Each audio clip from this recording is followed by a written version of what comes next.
Welcome explorers. Today we are going to discuss about the Python implementation for Polybius square cipher. So let's start.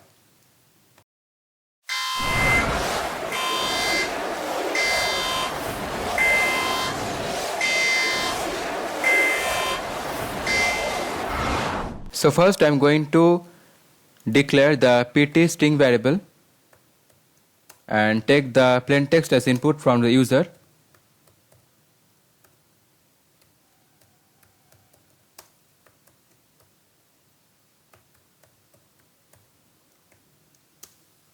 And now I am going to call the Polybius encrypt function and store the return value inside the encpt string variable.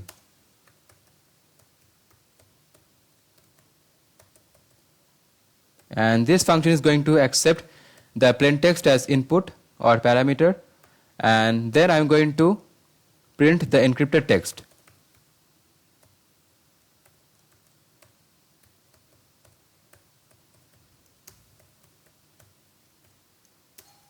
And now you can write encpt, which is actually storing the encrypted text.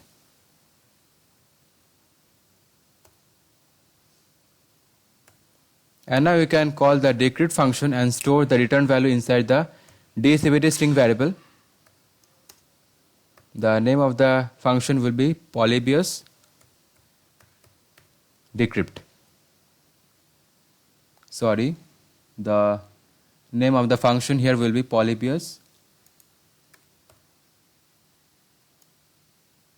encrypt. And here the name will be Polybius decrypt. And now pass the encpt as input, and now you can actually print the decrypted text.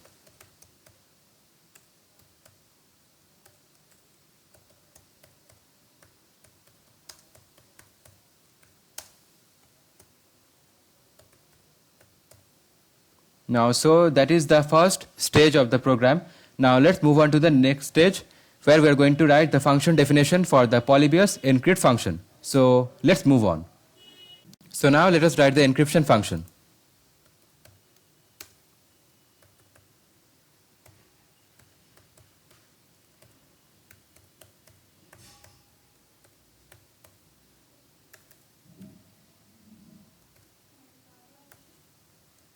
So this is the encrypt function, as you can see here, Polybius encrypt.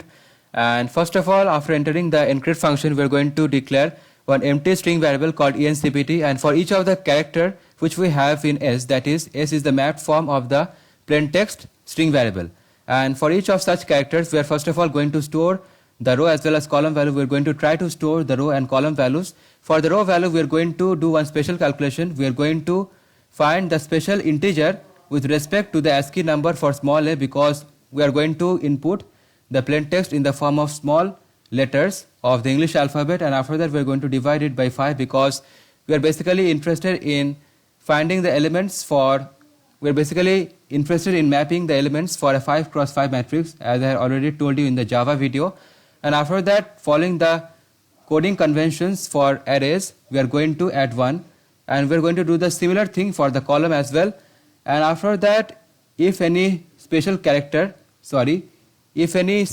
arises, that is if char equal to k, then basically k is going to get stored in the place of j. For that, we are going to decrement the row value by 1, and the column value we are going to shift 1 row, because the character j exactly influences one entire row, because after j you will, if you follow the normal convention, you will actually go or land up in the next row. For doing that, we are going to, for basically making up the loss for that mistake, we are going to make column equal to 5 minus column plus 1. And after that, you can see, and basically after that, if this if condition fails, then we can go for the elif condition, where basically it is for all such characters which are beyond k. And basically k will also go in this condition, but especially if we have one condition like this, that is if char equal to k, then we can actually exclude k and go for all the characters beyond k, and j will actually be of no use here. So sorry for that, it is actually a glitch. And for all such characters beyond k, we are going to check whether the column is equal to 1 or not. If the column is equal to 1, we are going to make the column value as 6 and the row value equal to row minus 1. And after that we are going to do column equal to column minus 1. And finally we are going to convert the integer into the string format by using the str function, and the same goes for column value as well. And finally we are going to add the encrypt function with the row string of row index as well as the column string of column index. And after that, after all such iterations which we have for each of the characters in S, we are going to return the ENCPT string variable. And now let us write the decrypt function as well.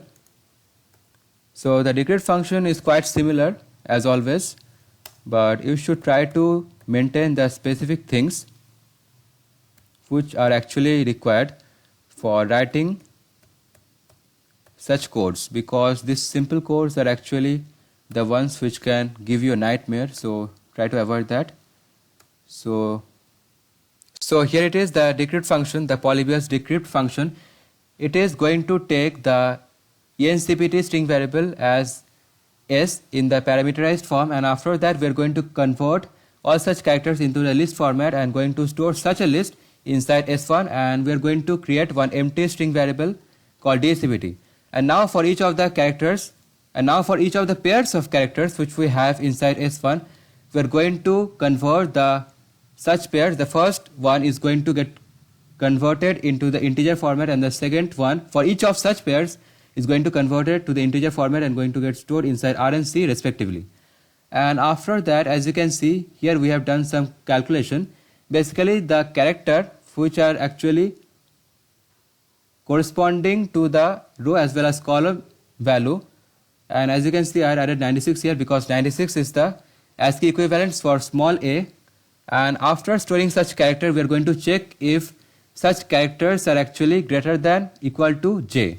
So such character, all such characters like j, k, l, m, n, p and all such characters, if this condition is satisfied, then we are going to add extra 1, because we are not interested in storing the j or storing the character form of such characters which are actually j.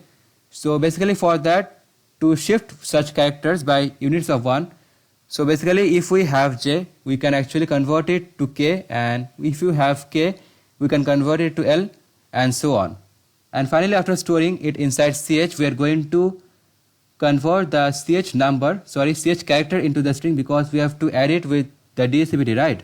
So for that we are going to store it inside ch1, and for each of such iterations, for the iterations concerning the pairs of characters which we have inside S1 list, we are going to add the DSCPT with the ch1. And after the completion of the for loop, we are going to return the DSCPT string variable. So now let me run the program.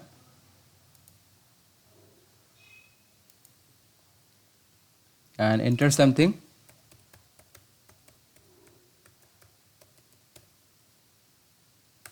So as you can see, we had got the encrypted text as well as the decrypted text. So finally we had accomplished our mission. So that's it from this video, guys. I hope you enjoyed it. If you really enjoyed, don't forget to give it a like and also subscribe to my channel for further interesting updates. I'll meet you in some other video. Until then, keep exploring.